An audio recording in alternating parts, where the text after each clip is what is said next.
할렐루야. 네, 서로 축복하십니다. 감사합니다.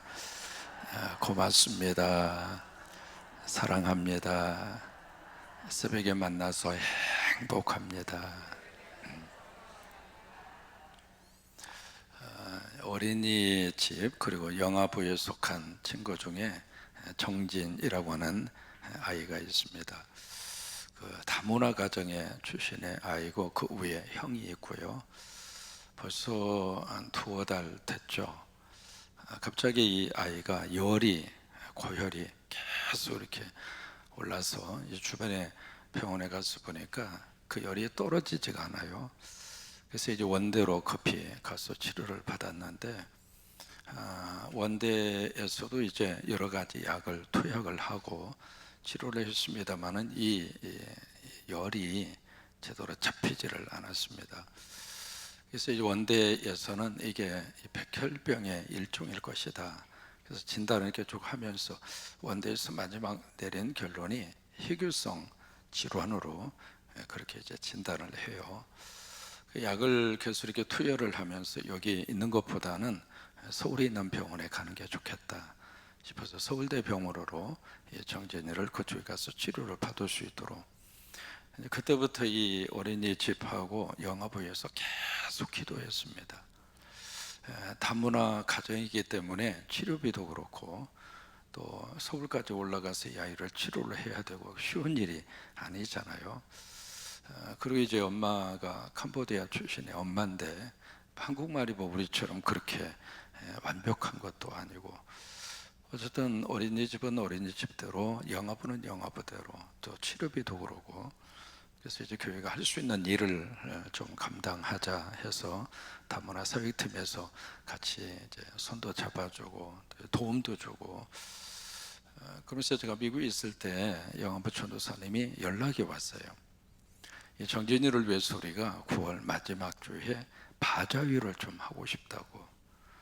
이제 그 연락 이렇게 받으면서 참 기특하다, 참 감사하다. 여러분 함께 신앙생활하면서 귀한 우리 자녀 가운데 아파하면 내다지기 아픈 것처럼 여러분 그게 교회 아닌가요? 여러분 그게 교회죠. 왜? 가족이라고 생각이 든다면. 그래서 옆에 있는 분이 좋은 일이 있어서 막 행복해하면 내가 좋은 일이 있어서 행복한 것처럼 축하해주고 여러분 그게 가족이죠. 그게 또 하나님이 기뻐하는 교회잖아요. 그래서 그 마음이 그래서 그럼 준비 잘 하셔서 9월 마지막 주에 바자회를 하시라고. 근데 제가 도착을 했잖아요. 도착을 해서 바자회 준비 어떻게 되느냐 물어봤더니 안 해도 된대야. 어떻게 진짜 아멘이죠. 어떻게 되냐 그랬더니 그 영어부 선생님 가운데 그런 계통이 일하시는 선생님이 계세요. 그래서 막 알아본 거예요. 네이버, 굿뉴스 할 것 없이 주변에 도움이 될 만한 기관이 어디가 있나 싶어서 쭉 그렇게 조사를 해보니까 다문화 가정에 그런 희귀병 질환으로 고생하는 아이들을 위한 지원 프로그램이 그렇게 많은 거예요. 참 대한민국 참 좋아요. 우리가 몰라서 도움을 못 받는 거지 우리가 주변을 살펴보면 그렇게 도움이 필요한 사람들에게 정부와 기관들이 그렇게 관심을 갖고 도와주는 거예요. 그래서 이제 그분이 중심이 돼서 막 찾아서 치료비도 다 해결이 되고 또 있어 서울까지 오고 가는 차비 있잖아요. 차비도 지원받을 수 있도록 그렇게 해주고 그렇게 해서 이제 해결이 돼서 바자회를 안 해도 된대. 그래서 할렐루야다. 해도 감사하지만 안 할 정도로 문제 해결이 됐으니까 얼마나 감사하냐. 여러분 문제가 있어서 문제이기도 하지만 그 문제 속에 하나님이 역사하셔서 그 문제 해결함 받으면 더 큰 감사잖아요. 그래서 참 감사하다 그랬어요. 근데 이제 어제 전도사님을 통해서 문자를 받았습니다. 이제 그 아이에게 지금 투여하고 있는 스테로이드라고 하는 그 약이 있습니다. 그 약이 그 정진이에게 효과가 있는 거예요. 그래서 이 어느 수치가 있는데 그 수치가 정상 수치로 회복이 됐다는 거예요. 또 하나는 이제 이 백혈구라든지 이것을 조사해서 나오는 결과가 보통 몇 개월 걸린답니다. 근데 이게 결과가 너무 빨리 나와서 건강하다는 거예요.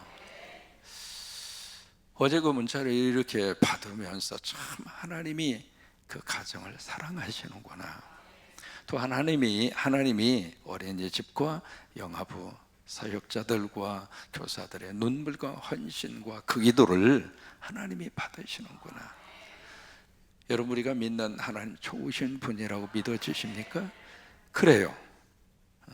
그 하나님이 우리를 사랑하시고 그 하나님이 나의 아버지가 되시고 그 하나님이 나를 붙들어 주시고 하나님이 나를 지금도 곁에서 지켜주시고 보호하시고 축복하시는 줄로 믿습니다. 그래서 우리가 예수 믿는 거예요. 우리가 예수를 믿어야 하는 가장 중요한 이유가 뭘까? 교회 나오기 위해서, 예배 드리기 위해서. 그것은 예수 그리스도를 통해서 주시는 가장 귀한 것에 대한 우리의 반응입니다. 그럼 우리가 왜 예수를 믿어야 하고, 그리고 예수를 믿으라고 우리가 그렇게 아프리카를 오가면서 전도하고 선교하고. 지금도 이제 맨피 산림 중고등학교 공사가 시작이 돼서 지금 공사가 잘 진행이 되고 있습니다. 다녀온 분들은 아시겠습니다만 거기는 학생들이 자기들이 공부할 교실이 올라가는 공사를 보면서 얼마나 그 눈빛이 영롱하게 빛나면서 야, 우리가 저 교실에 들어가서 공부할 수 있겠구나, 그 생각을 하는 학생들의 모습을 생각을 하면 너무 행복해요. 왜 우리가 그런 일들을 해야 하는가?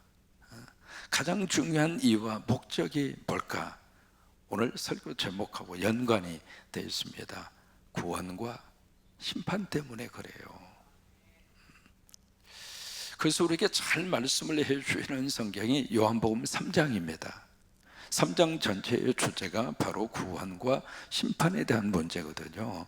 그래서 요한복음 3장 16절, 여러분 너무 잘 아시잖아요. 하나님이 세상을 이처럼 사랑하사 독생자를 주셨으니 이는 저를 믿는 자마다 멸망치 않고 영생을 얻게 하려 하심이니라. 하나님이 그 아들을 이 세상에 보내신 이유는 심판이 아니라 구원하기 위함이라. 근데 그 아들을 믿는 자에게는 구원이지만 그 아들을 믿지 아니하는 자들은 이미 심판을 받았느니라. 요한 1서에 가서 보시면은 하나님이 아들이 있는 자에게는 영생이 있고 하나님이 아들이 없는 자에게는 영생이 없다는 거예요. 그래서 이 십자가의 거룩한 도가 멸망받는 자들에게는 미련하게 보일 정도로, 그러나 구원을 얻는 우리들에게 있어서는 이 십자가의 거룩한 이 메시지, 십자가의 거룩한 이 복음의 거룩한 축복의 메시지가 구원을 얻는 우리들에게 있어서는 하나님의 능력이 되더라, 그 말이에요. 이게 성경 전체의 주제가 바로 그 두 단어로 요약이 됩니다. 구원과 심판입니다. 이 구원이라고 하는 단어를 우리 성광교회에서는 뭐라고 해석하는가? 살림이라고 해석하는 거예요. 왜냐하면 이 구원이라고 하는 것은 소조라고 하는 단어를 쓰는데 이 단어 자체가 온전하게 된다, 그 말이에요. 이 온전하게 된다고 하는 그 단어 속에 어떤 의미가 담겨져 있는가? 치유가 담겨져 있습니다. 여러분, 예수 믿으시고 치유 받으십시오. 예수 믿으시고 육신의 질병도 떠나가기를 바라고, 예수 믿으시고 질병에서 자유함을 얻으시기를 바라고. 우리가 병에 걸렸다는 이야기는 온전하지 못하다, 그 말이잖아요. 그 병 속에는 육체적인 병도 있지만은 정신적인 병도 있고요, 영적인 병도 있고 마음의 병도 있고, 병도 수십 가지예요. 우리 정진이에게 하나님께서 공의를 베풀어 주셔서 정진이를 치유해 주셨다는 이야기는 정진이가 구원받은 거예요. 그러니까 온전하게 회복시켜 주셨다고 하는 거예요. 그래서 우리가 예배 시간마다 치유를 선포하는 이유가 그거예요. 성령님 오늘도 오셔서 이 자리에 질병으로 고통하는 하나님의 자녀들에게 성령의 은혜를 베풀어 주시고 불의 역사를 허락해 주셔서 그 몸과 마음과 영혼을 깨끗이 고쳐 주셔서 그것이 살림이고 그것이 구원이니까. 근데 이 살림과 구원과 더불어서 뭐가 있는가? 하나님을 거부하고 복음을 믿지 아니하는 불신앙인들에게는 뭐가 있는가? 심판이 있다 이 말이에요. 오늘 시편 9편의 심판이라고 하는 단어 본문 속에 4번 쭉 그렇게 기록이 됩니다. 한두 번이 아니라 4번이나 나오거든요. 7절에 가장 먼저 그 단어가 나옵니다. 7절을 함께 읽겠습니다. 여호와께서 영원히 앉으시며, 이 말은 하나님이 영원히 앉아 계신다 그 말이 아니라 하나님이 영원히 통치하신다 그 말이에요. 우리는 이것을 믿어요. 하나님이 우리나라를 통치하시고 하나님이 전 세계를 통치하시고 지금 전쟁과 고통 속에 있는 그 나라도 하나님이 통치하시고 결국 이 세상의 모든 것의 주권은 하나님의 손에 있습니다. 우리는 그렇게 믿어요. 권력을 가진 사람은 자기 손에 모든 것이 있다고 착각해요. 아니잖아요. 우리 대한민국의 모든 것은 하나님의 손에 있다고 우리는 믿어요. 그러니까 하나님 앞에 기도하는 거거든요. 하나님, 이 미신과 무당에 절대로 권력자들이 취하지 아니하도록 하나님께서 통치하여 주시고 하나님이 이 나라를 다스려 주시고 7절의 말씀이 그겁니다. 여호와께서 영원히 통치하신다. 그러면서 7절 말씀에 심판을 위하여 보좌를 준비하셨도다. 심판이 나오잖아요. 8절입니다. 같이 한번 읽습니다. 공의로 세계를 심판하시며 정직으로 만민에게 판결을 내리시도다. 그 다음에 16절로 가서 보시면 심판이라고 하는 단어가 또 나옵니다. 시작. 여호와께서 자기를 알게 하사 심판을 행하셨으며 악인은 자기가 손으로 행한 일에 스스로 얽혔도다. 그 다음에 마지막 19절도 심판이라고 하는 단어가 나옵니다. 여호와여 일어나사 인생으로 승리를 얻지 못하게 하시며, 여기에 인생이라고 하는 것은 바로 그 죽을 수밖에 없는 운명을 타고난 인간의 본질의 모습을 인생으로 표현한 거예요.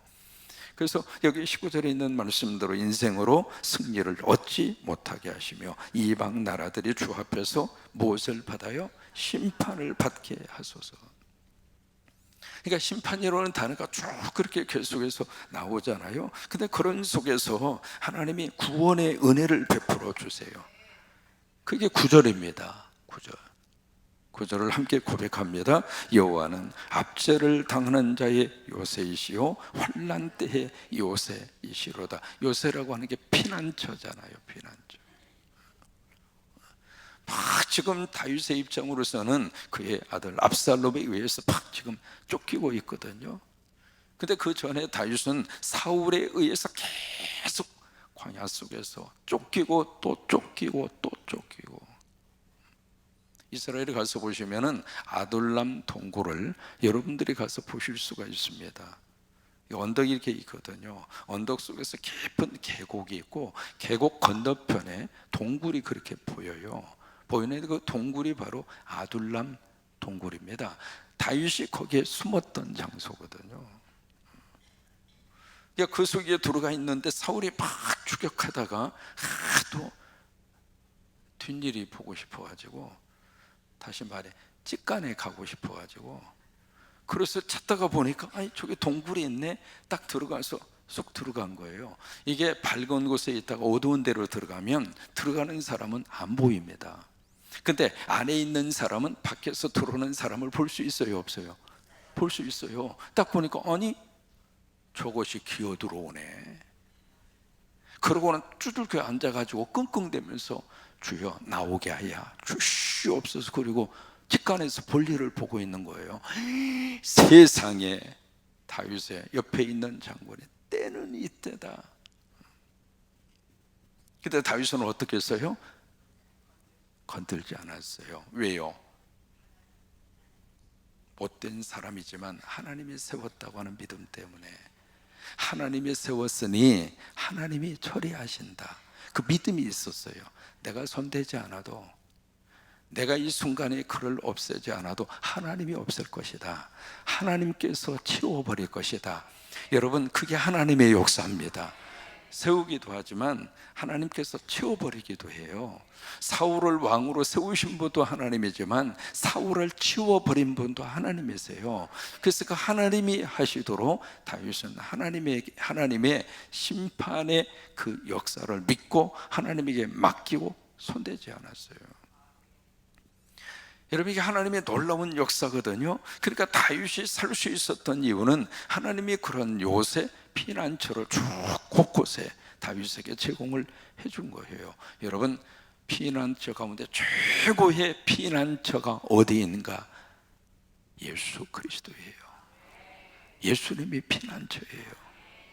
우리 정진이가 그 고열 속에서 막 옆에서 기도하고 그를 위해서 사랑하고 그에게 관심을 보이고, 여러분, 이게 하나님을 피난처로 삼아서 성광교회에 오니까 성광교회 교사들이, 교역자들이, 그를 아는 친구들이 막 사랑하는 마음으로 그의 또 다른 피난처가 되어준 거잖아요. 구원의 역사입니다. 참 하나님의 축복의 역사죠. 그러면서 10절 말씀에 이렇게 구원의 역사가 이어집니다. 10절, 여호와여, 주의 이름을 아는 자는 주를 의지하오리니 이는 주를 찾는 자들을 버리지 아니하심이니이다. 이게 참 놀라운 하나님의 축복입니다. 주님을 찾는 자 하나님이 버리지 아니하신다. 이 말은 주님을 찾는 자 하나님께서 포기하지 않으신다, 이 말이에요. 여러분, 예수님이 여러분의 손을 꽉 이미 잡고 계십니다. 여러분의 손을 꽉 잡고 계십니다. 그 손 주님은 놓지 않습니다. 왜요? 천국까지 데리고 갈 겁니다. 하나님 나라까지 여러분 모두를, 구원받은 하나님의 자녀들이 살림의 복을 받아서 눈물도 아픔도 고통도 헤어짐도 없는 영원한 천국으로 여러분 모두를 주님이 여러분의 손을 잡고 천국까지 이끌고 갈 겁니다. 나는 주님의 손을 잡았지만 어느 때는 이 손을 놓기도 하고 어느 때는 주님의 손을 확 잡기도 하지만 느슨하게, 사람이 다 그래요. 다급하면 세게 잡고요, 조금 일이 풀리고 좀 걱정도 없고 안심할 만하면 손을 또 슬쩍 놓기도 하고 뭐 괜찮아요. 그렇지만은 예수님이 잡고 있는 이 손은 어떤 일이 있어도 놓지 않아요. 버리지 않으시는 거예요. 이게 구원이죠. 이게 놀라운 하나님의 구원의 축복이죠. 12절입니다. 피 흘림을 신문하시는 이가 그들을 기억하시며 가난한 자의 부르짖음을 잊지 아니하시도다. 이 가난한 자, 다른 말로 말하면 괴로운 자, 그 괴로운 자의 여기에 신음소리를, 그 부르짖음을 주님은 기억하고 계신다고 하는 거예요. 참 이게 놀라운 하나님의 축복입니다. 괴로워서, 가난해서, 병들어서 막 괴로워하고 신음하는 그 신음소리를 하나님이 외면하지 않으시고 이 새벽에 나와서 주님 이거 좀 어떻게 해주세요, 부르짖는 성도들의 그 기도를 하나님이 외면하지 않으신다고 하는 거예요. 이게 하나님의 놀라운 구원의 축복이잖아요. 그러면서 18절입니다. 시작. 궁핍한 자가 항상 잊어버림을 당하지 아니하며 가난한 자들이 영원히 실망하지 아니하리로다.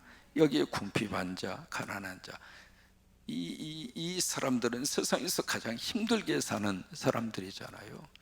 누게 가서 어떻게 하소연도 하지 못하고, 마치 누가복음 18장의 과부인데 그 한 맺힌 그 과부의 기도의 음성처럼, 그러니까 아무 힘도 없고 도와줄 만한, 누구를 의지할 만한 그런 부류의 사람들이잖아요. 그런데 하나님께서 그들을 잊어버리지 아니하도록, 그리고 그들이 영원히 실망하지 아니하도록, 이게 구원의 역사입니다. 이게 살림의 역사입니다.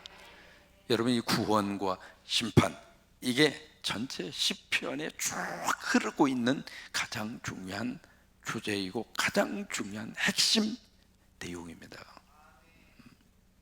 시편 1편이 그렇게 해서 처음에 시작하는 거예요. 거기에 의인이 나오고 악인이 나오잖아요. 시편 1편에 악인은 뭐예요? 바람에 나는 겨와 같도다. 악인이 심판을 견디지 못하며 의인의 회중에 들지 못한다. 다시 말해 천국 못 간다, 그 말이잖아요. 이게 악인은 심판받는다 그래요. 그러면 악인이 누구 있는가? 못된 짓을 한 사람, 물론 그렇게도 해석할 수 있지만 거기서 말하는 악인이라고 하는 것은 하나님이 없는 사람이에요. 그러니까 예수 그리스도가 없는 사람을 성경에서는 악이라고 말하고 있는 거예요. 그러면 선은 누구 있는가? 착하게 사는 사람, 그런 부류가 아니라 성경이 말하는 선이라고 하는 것은 믿음 안에 있는 사람, 예수 그리스도가 있는 사람, 하나님 모시고 사는 사람, 그런 사람을 하나님의 말씀을 주야로 묵상하는 자. 왜 그럴까요? 말씀이 곧 하나님이니까. 말씀이 곧 육신이 되어 이 땅에 오신 분이 예수 그리스도이니까, 이 시간 우리가 이 말씀을 듣고 있다는 이야기는 예수 그리스도를 지금 먹는다 이 말이에요. 우리가 설교를 듣는다는 이야기는 예수를 지금 먹는 거예요. 오늘도 시건 잡수시고 오늘도 배불러서 오늘 하루도 영적으로 힘있게 사는 거예요. 그게 의인이라 그 말이에요. 의인은 시냇가에 심은 나무처럼 시들을 쫓아서 과실을 맺으며 그 잎사이가 마르지 아니함 같으리니 그가 하는 모든 일이 다 형통하리로다. 왜 형통할까요? 하나님이 함께 하시니까, 하나님이 도와주시니까 형통하는 거예요. 그러니까 이게 시편에 전체에 쭉 흐르고 있는, 시편이 다루고 있는 가장 중요한 주제가 그거예요. 구원과 심판이에요. 오늘도 여러분 예수 잡수시고 살림의 복 다 받으시고 구원의 확신과 믿음 속에서 오늘 하루도 행복하게 사세요. 가을 하늘이 얼마나 아름답고 맑고 좋은지, 덥지도 않고 춥지도 않고. 이럴 때 월명공원 딱 올라가면은요, 꽃무릇이라고 있잖아요. 와, 꽃무릇이 얼마나 멋지게 피어서 딱 이렇게 걸으면서 그 생각이 들었어요. 딱 꽃무릇이 옆에 도열해가지고 어서 오십시오. 처음에 그렇게 많지가 않았거든요. 근데 이게 이렇게 심기 시작을 했는데, 이게 3.1탐 거기서부터 꽃무릇이 양쪽으로 쫙 도열을 해서 빵긋 웃으면서 오늘도 행복하면서 얼마나 좋아. 오늘도 구원과 이 아름다운 살림의 복을 누리시기 바라고, 오늘도 그 축복 가운데 사시기를 주의 이름으로 축원합니다.